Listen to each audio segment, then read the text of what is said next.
Shabbat Shalom, everybody. There we go.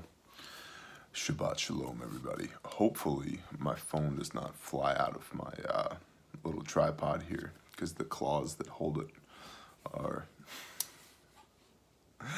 less than ideal. You know what? I'll just show you. Look at this. So these ones are wrapped in duct tape, and these ones have two earplugs that I super glued to it because they actually grab the phone a little bit better. But we're in a state of mild deterioration, and over the last few days, the phone has just been flying out of that little bracket at the top of the tripod. So, Father, let your will be done. If the phone goes flying, the phone goes flying.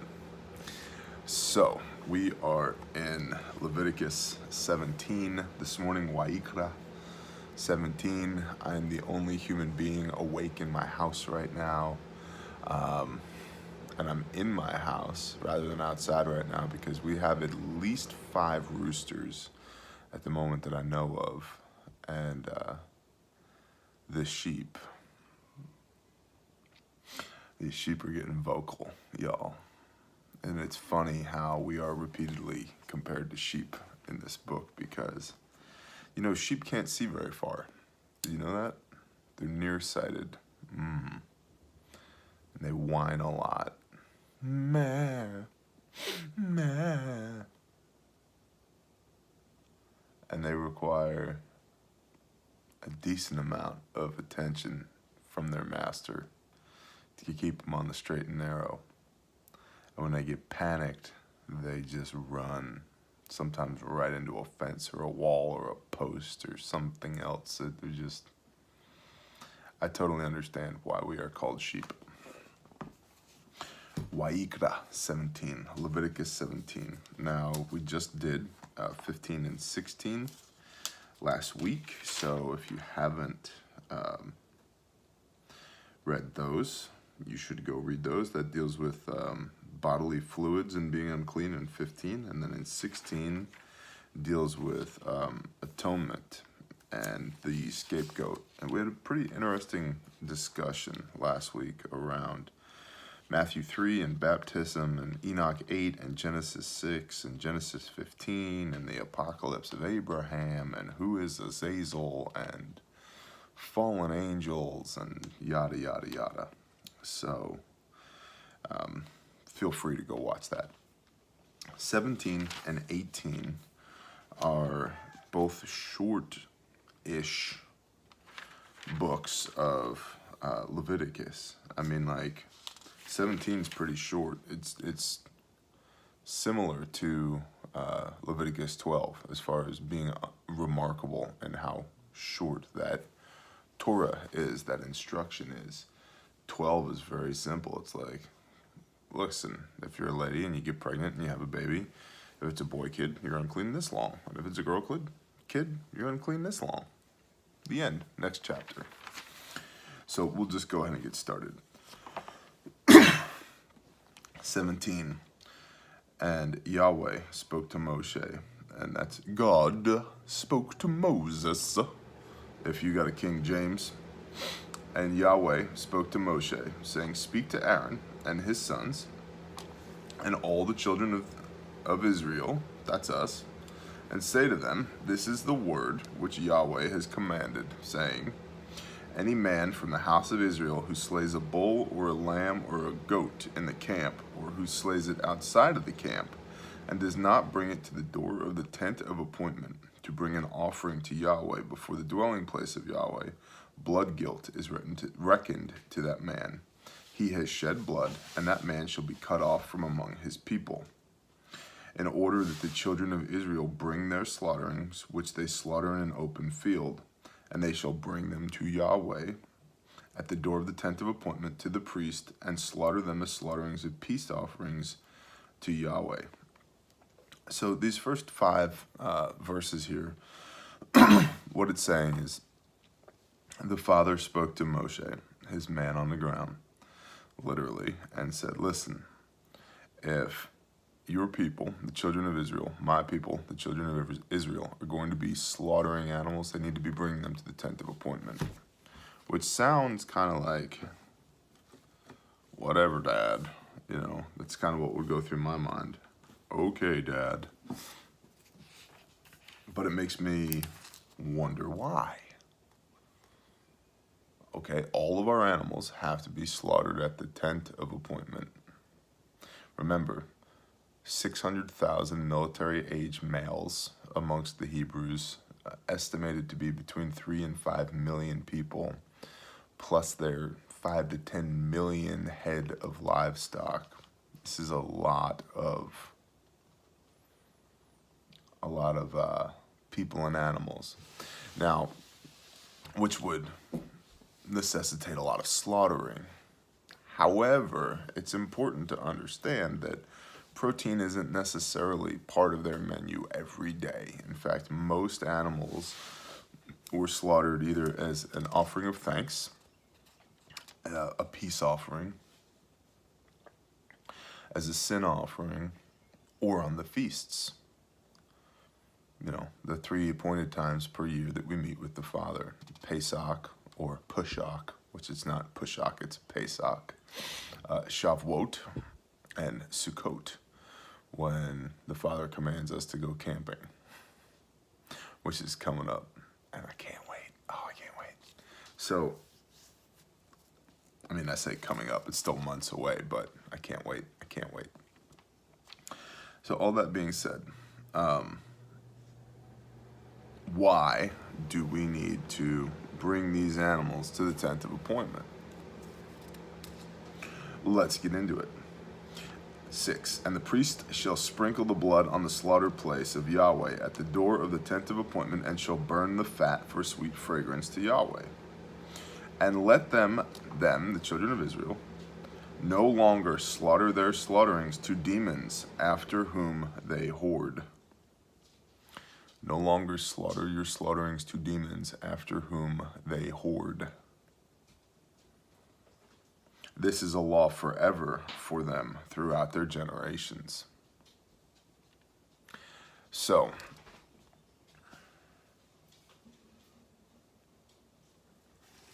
they were slaughtering animals as an offering to something or someone else. And that had Yahweh ticked off. And that's why he said, listen, you bring them to me. These are mine. Don't go whoring after these other idols, these other demons. Tell me the Old Testament's not relative to our lives. Man. Who are you giving thanks to? Are you giving it to someone else, something else, or are you giving it to the Father? Who are you? What are you saving towards? Something else, someone else, or the Father? Right? Where does your joy come from? These offerings are in part an embodiment of their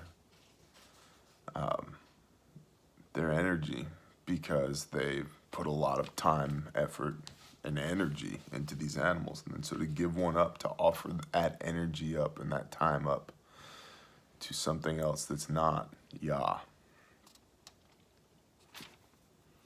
We should remember this. And say to them, this is 8, and say to them, any man of the house of Israel, or the stranger who sojourns among you, who offers an ascending offering or slaughtering, and does not bring it to the door of the tent of appointment to do it to Yahweh, that man shall be cut off among his people. Any of you that are participating in this demon, witchcraft, sorcery, offering things up to anybody other than Yahweh, you will be cut off from the children of Israel. And any man of the house of Israel, or strangers who sojourn among you, who eats any blood. So we understand the context here of 17. The reason that they are bringing these things to the tent of appointment, these animals to the tent of appointment, is so that they're not partaking of blood, and they're not slaughtering offerings to other small g gods, demons, so forth, so on. Which, there's a couple things we need to look at here, and we're going to. And any man of the house of Israel or a stranger who sojourns among you who eats any blood, I shall set my face against that being who eats blood, and shall cut him off from among his people. For the life of the flesh is in the blood, and I have given it to you upon the slaughter place to make atonement for your lives. For it is the blood that makes atonement for life. Okay. We can't just skip over that, because I have said before, and I mean it, you can find Yeshua Messiah in every chapter, in every book in the Bible. So flip over to Hebrews 9:17. Some of y'all who have been with me a while and who have been paying attention know that I don't love Hebrews, and the reason I don't love Hebrews is because any serious biblical scholar, not that I'm not, but any serious biblical scholar can tell you that Hebrews is the most recent book in the Bible, written up to 400 years after the death of Messiah, and most likely, almost entirely probably not written by Paul.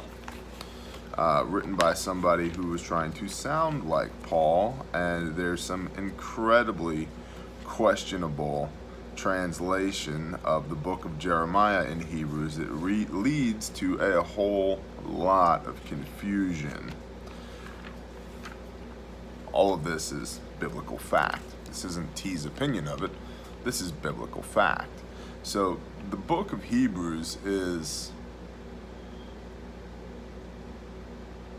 I don't know if questionable is the word, but its lineage and its backstory and historicity are all more doubted than the rest of the Bible. How's that for an answer?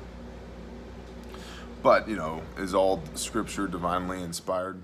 Yeah. Remember when that was written that scripture was before the New Testament.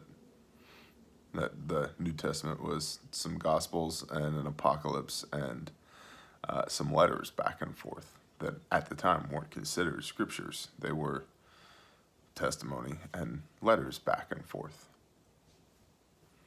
So, now that doesn't mean, and please understand, that doesn't mean that there isn't validity to them, because there is. But that passage, all scripture is for our benefit, is referring to the scriptures that they had at hand when it was written, which was the Old Testament. Anyway, let's go to Hebrews 9.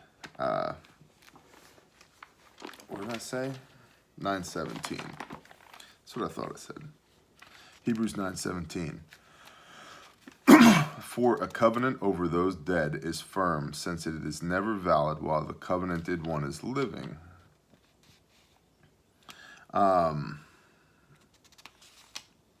Did I write this down wrong? I have been so bad at that lately. No, I just have bad handwriting. I think that's 9. Yeah, it's Hebrews 9:11. Bad handwriting. Let's try again. But Messiah, having become a high priest of the coming good matters, through the greater and more perfect tent, not made with hands, that is, not of this creation, entered into the most set-apart place once and for all, not with the blood of goats and calves, but with his own blood, having obtained everlasting redemption. For if the blood of bulls and goats and ashes of a heifer sprinkling the defiled sets apart for the cleansing of the flesh, how much more shall the blood of the Messiah, who through the everlasting Spirit offered himself unblemished to Elohim, cleanse your conscience from dead works to serve the living Elohim?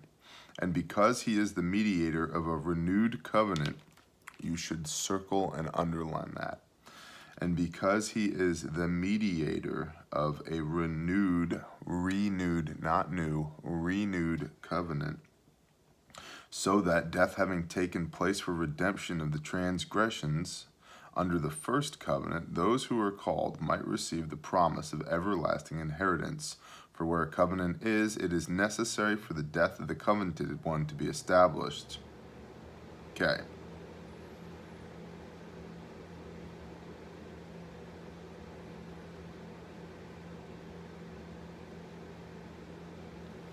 We jump down to 22. And according to the Torah, almost all is cleansed with blood, and without shedding of blood, there is no forgiveness. Okay. So, once again, if you understand Torah, you can understand the New Testament much better in its own context. But more importantly here, what we see is the establishment of this renewed covenant with Yeshua as the mediator of this contract between us and the Father, predicated on blood. And blood is very important. In fact, we'll go to Acts 15 as well. I know, all the flipping, listen. This is better and more profitable flipping than you're going to get in any Sunday church, okay? Believe me. Or at least any Sunday church I've been in, where we would just flip around the book. We'll pick 3 verses, put them up on the projector or up on the whiteboard or up on the screen as the tech team hits the buttons and makes them appear.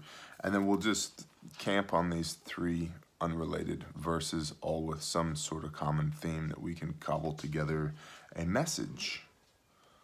Bro, we have a message. It's bound in between the outer pages of this book right here.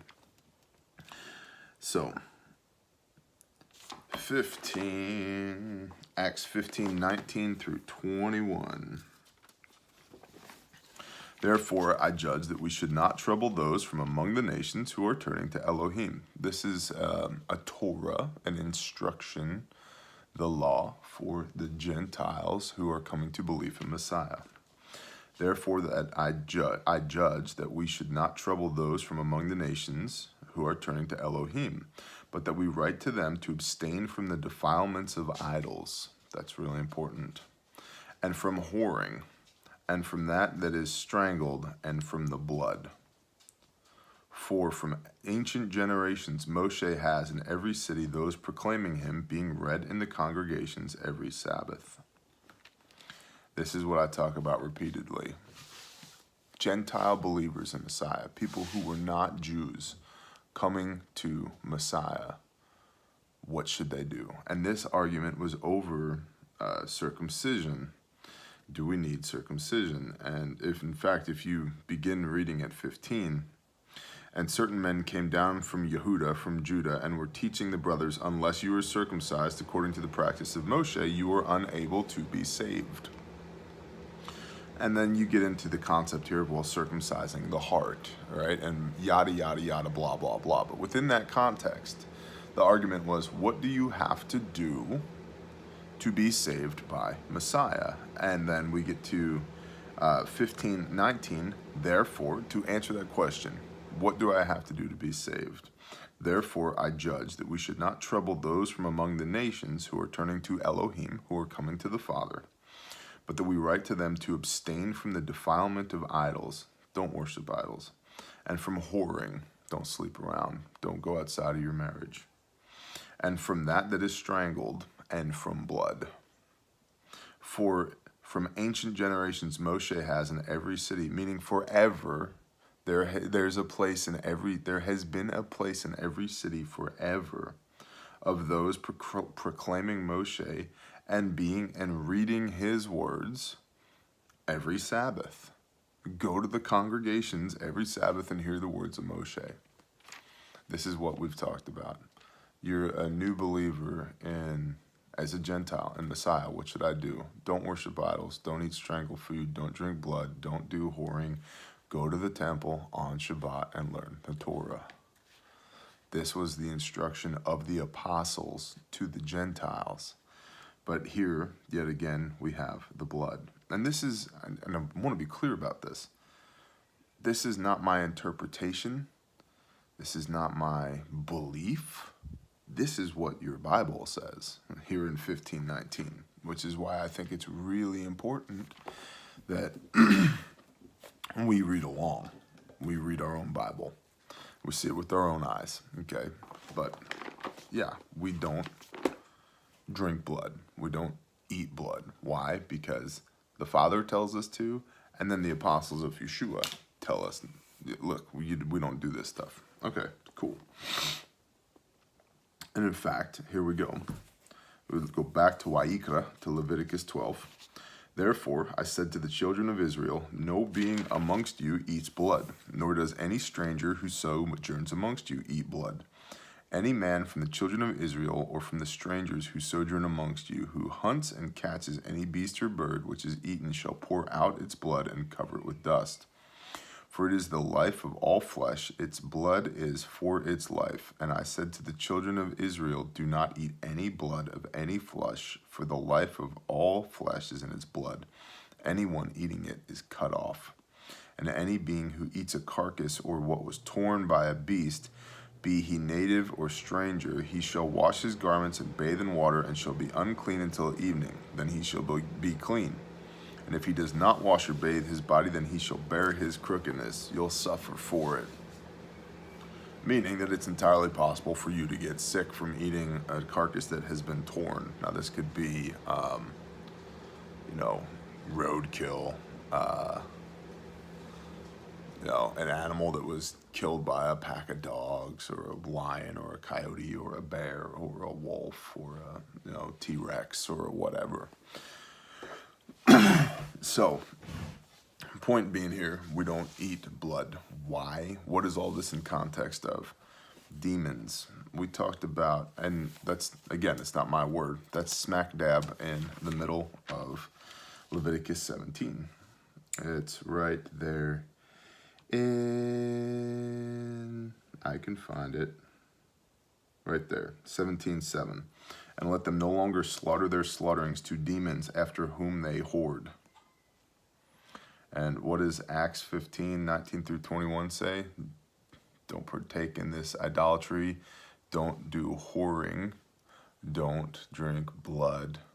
Nothing that's strangled. Okay, so all this is pagan worship. So abstain from pagan worship, which is direct from the Father. Remember, these guys, the Father is dwelling in their midst. When Moshe was up on the mountain receiving the law for 40 days, yes, he was up there for 40 days. Interesting parallel. And I had this thought, and we'll come right back to it. And I have nothing to substantiate it on. But when Moshe was up there for 40 days, there was a cloud on the mountain. These people have seen Yahweh. They were led by a column of smoke and a column of fire out of Mitzrayim. These are the same people. They've seen the Almighty, and yet they still do whatever the hell they want to do. I was wondering, and just as a purely metaphysical thought, if when Yeshua goes into the wilderness for 40 days, if he was communing through space-time with Moshe, who was on the mountain in the presence of the messenger, capital M, messenger of Yahweh, who is Yeshua Messiah. They're both 40-day periods. And we have this as part of his, he was baptized to fulfill all righteousness. And then he immediately gets baptized and is led by the Spirit into the wilderness, where he's tried, but he's also there for 40 days. Moshe was on the mountain for 40 days, communing with the Father and the messenger of Yahweh, who is Yeshua. Capital M, messenger. That's how we know it's not the Father, it's not the Spirit, because they're both mentioned, and then we have the messenger of Yahweh, who's Messiah. I wonder if there was a metaphysical thing going on there, where they were jamming. And I have nothing to, I can't substantiate it with a passage that I know of, but we know that elsewhere in the Bible, in the Old Testament, where the patriarchs receive the law, they receive it from Messiah. And I'm wondering if that was what was up. And Yeshua is constantly telling the Pharisees, hey man, you didn't know Moshe, so you don't know me. And he clearly had a command of Moshe's teaching. Maybe he's the one that gave it to him. There's a thought for your Shabbat morning. All right, I gotta drink this coffee.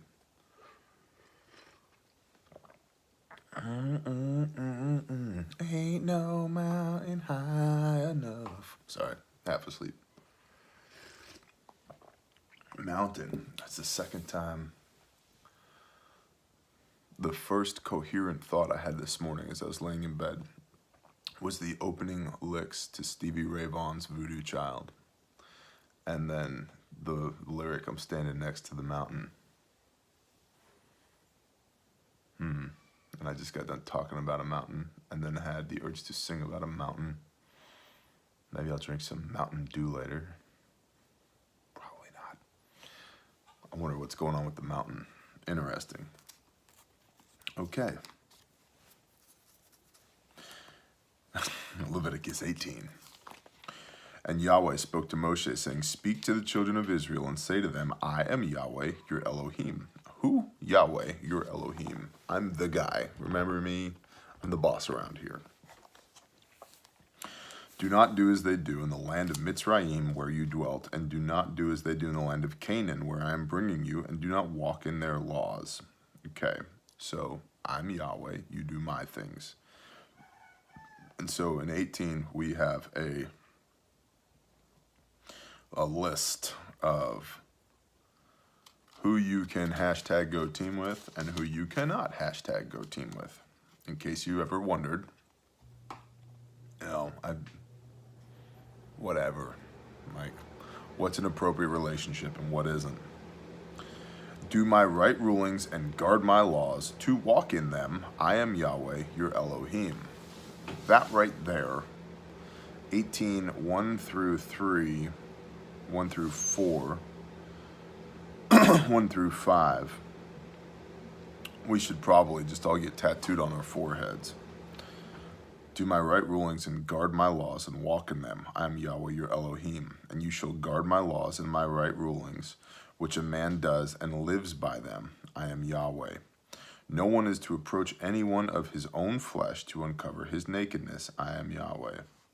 Okay, uncover his nakedness. It was saying, like, don't shack up with no one, your own flesh, meaning that you begat. Okay, remember the begats. And then Chabada begat Shemanu, and Shemanu begat Chabada, and Chabada begat Zebubadi, and Zebubadi begat. Right, remember all that crap? Okay.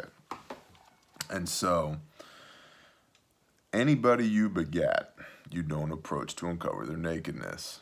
Okay? Okay. Basic rule of life.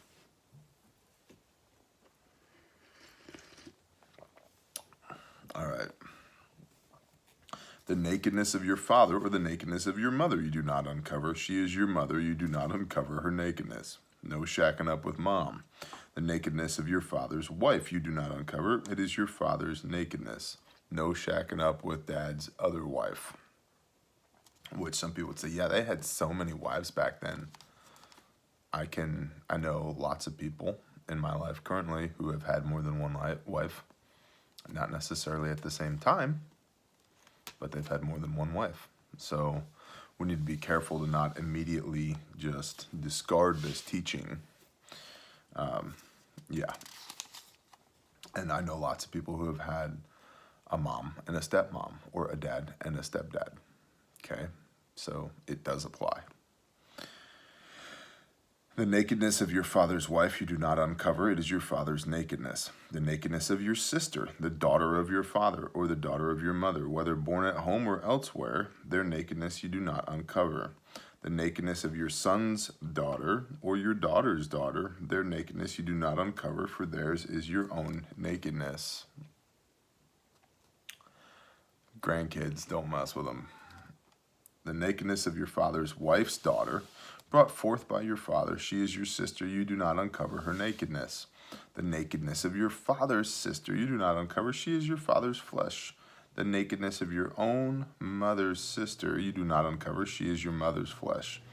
The nakedness of your father's brother, you do not uncover, you do not approach his wife, she is your aunt. Really, guys, she's your aunt. The nakedness of your daughter-in-law you do not uncover. She is your son's wife. You do not uncover her nakedness. The nakedness of your brother's wife you do not uncover. It's your brother's nakedness.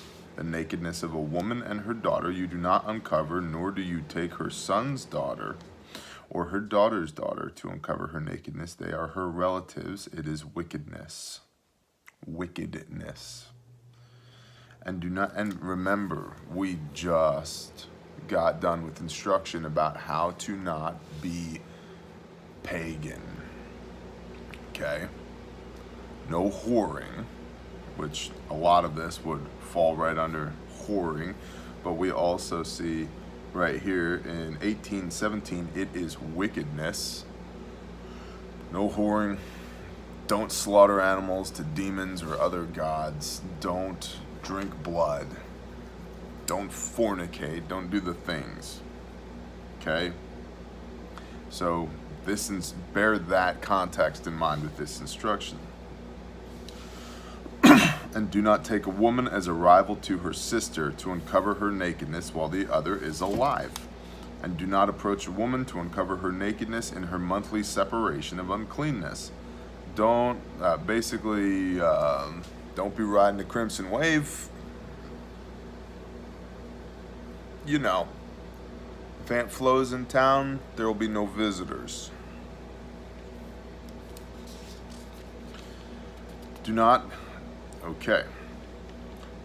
And do not have intercourse with the wife of your neighbor to defile yourself with her. And do not give any of your offspring to pass through Molech. And do not profane the name of your Elohim. I am Yahweh. Okay. We're going to pause right there. 18:21. Flip to 1 Kings 11:7. Yes, 1 Kings 11:7.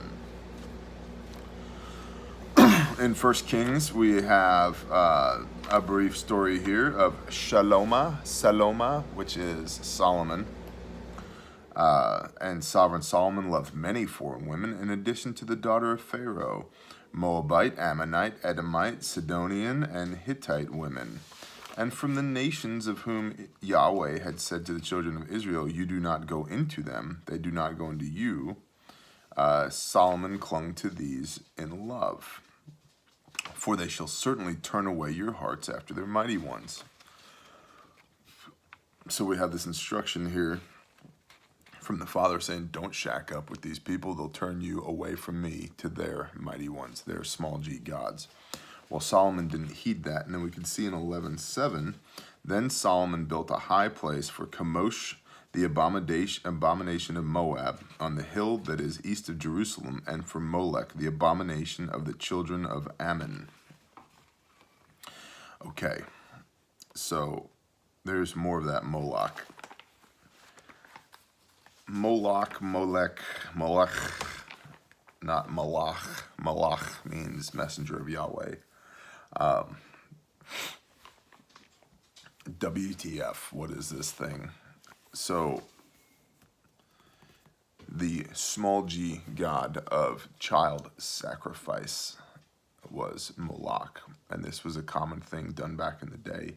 They have found mass graves there, that east of Jerusalem, of lots and lots and lots of children, the corpses of children, remains of children in one area, one concentrated area. Some people have surmised that this was a large bronze statue that was heated with fire that had kind of like a basin in it, and then they would throw the child into there. What the hell is wrong with people? If that's not demonic, I don't know what is. And this is why the Father tells us not to do that. Do not give any of your offspring to pass through to Molech. And some translations say to pass through the fire to Molech, because they used fire to kill children for this small g god, which was clearly demonic. This is what the Father's saying. It's kind of like, all it starts with is just a little blood, and the next thing you know, you're passing your kids over to Moloch. That's disgusting. It makes me want to go back in time right now with a battle axe or a broadsword and just start swinging. Like, how do you not? Right? And this is something else that people are like, well, I don't understand how the children of Levi were able to go through the camp with their swords on their thighs and slay their brothers. Let me tell you something right now. You start sacrificing children, you could be my own flesh and blood and I will lop your head off. Are you kidding me? You know, and the reason that people don't understand how the Hebrews could, cleanse their ranks from time to time is because they don't read their Bible in context. I would lop your head off, you, right now. If I caught you in the act of sacrificing a child, we'd have nothing to talk about. I wouldn't even hesitate. Yeah, so you can bet that if I was a Hebrew back in the day, and the father said, look, we have this issue in the camp, we need to take care of it. Yes, sir. You don't have to tell me twice. Unacceptable. So that's what's going on there in Leviticus 18:21. Ugh, gosh, it just makes me sick thinking about it. One of the charities that we support with Patreon money is a bunch of door kickers that rescue children from the international sex trade. And sometimes they get a little sloppy and the people that they're supposed to arrest accidentally get wounded or terminated. Good. Stay sloppy with that kind of wet work. I'm all on board with it. You can have as many of those oops moments as you want. I'm cool with it. And so are they. Yeah.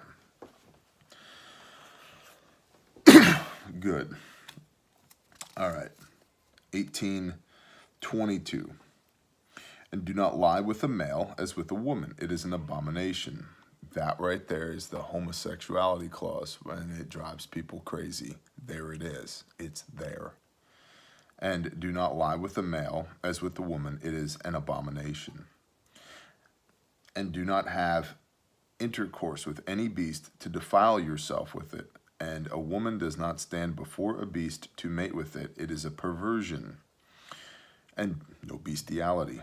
And do not defile yourselves with all these, for by all these the nations are defiled, which I am driving out before you. Okay. By all these the nations are defiled. All these things that we just discussed, not just the Moloch and the lying, two males lying together and bestiality, but all of this lying with your brother's father's naked crookedness, blah, blah, blah, blah, blah. By all of these, the nations are defiled, which I am driving out before you. The land of Canaan. He's driving out these people to get rid of them so that his people don't dwell within their midst and then therefore suffer for it. I mean, it starts right here. 18:3, do not do as they do in the land of Mitzrayim where you dwelt, and do not do as they do in the land of Canaan where I am bringing you. Okay, you don't do these things. They did this where you came from, and they did this. They're doing this where you're going. We don't do these things. Boy, that's a teaching for our day and age. Oh, what are you talking about, T? I don't sacrifice children in fire. Yeah, but you do a lot of worldly things, and I know you do, because so do I. And I need to not be doing them, and you need to not be doing them. We have to remember that. We have to remember that. You know, one of the things that I talk about repeatedly is, come out of her, my people, which I got from Pastor Joe, which he got from Revelation, which Revelation got from, I think, Jeremiah, or maybe it was Isaiah, Ishiyahu. Anyway, I go back to the city now. I can't stand it. I hate it.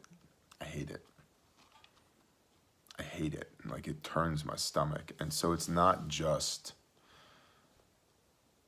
it's like a physical manifestation of my spirit. Like, It's not just a cute little phrase where we come out here and we live a set apart lifestyle. It's like that lifestyle also requires me to be set apart from where I came from.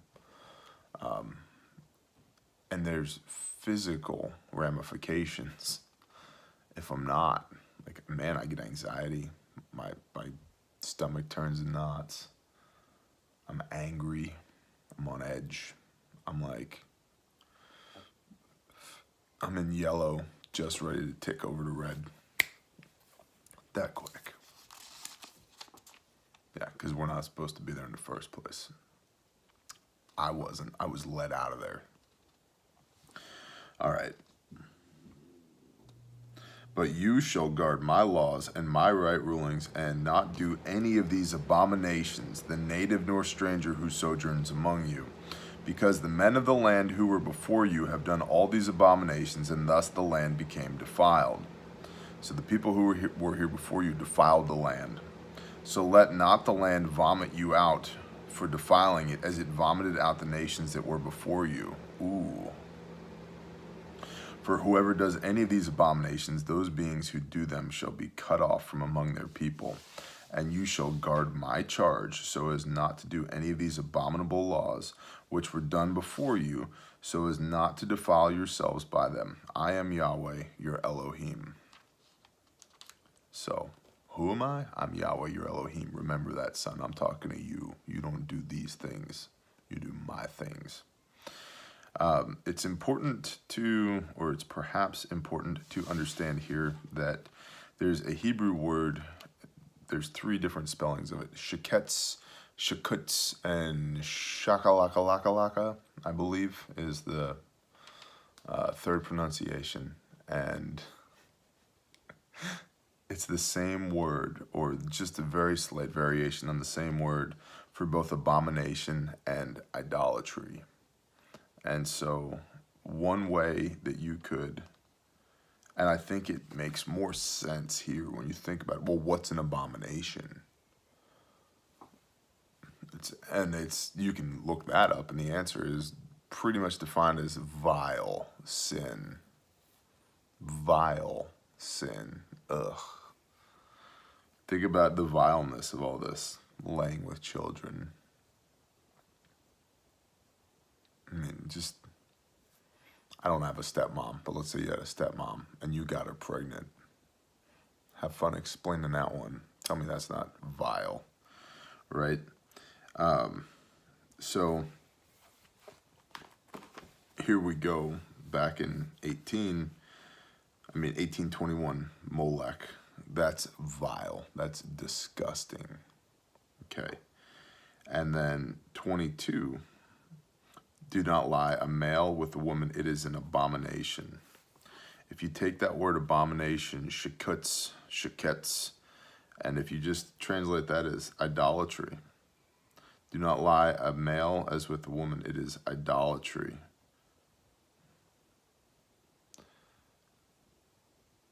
And I'm just going to go ahead and say these things. I know many a gay person. I've had several friends who are gay. I have a relative who dabbles in it. And I think that there are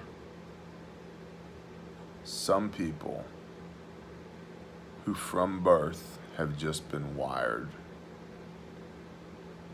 It's their nature.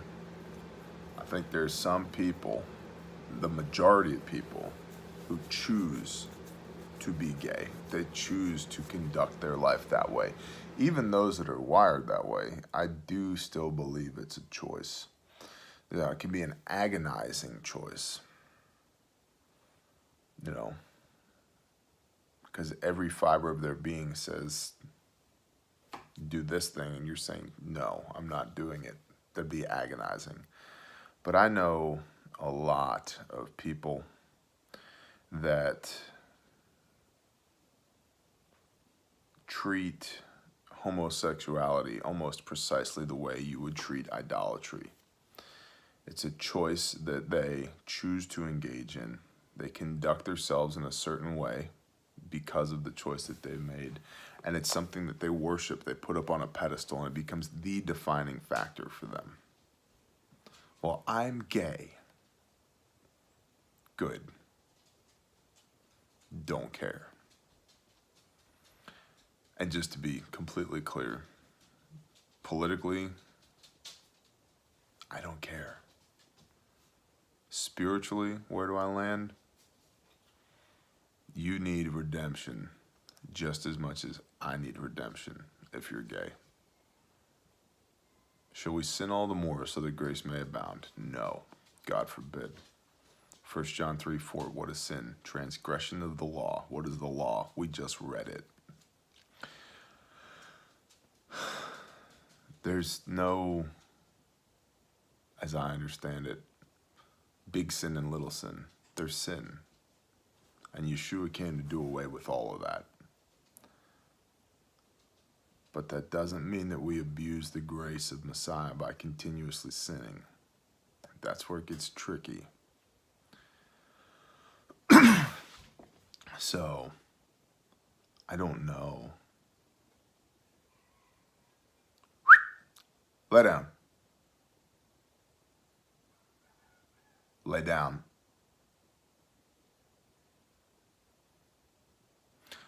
I don't know. That's one hell of a way to talk to a toddler, T. That was a puppy. Good dog. Good Lucy.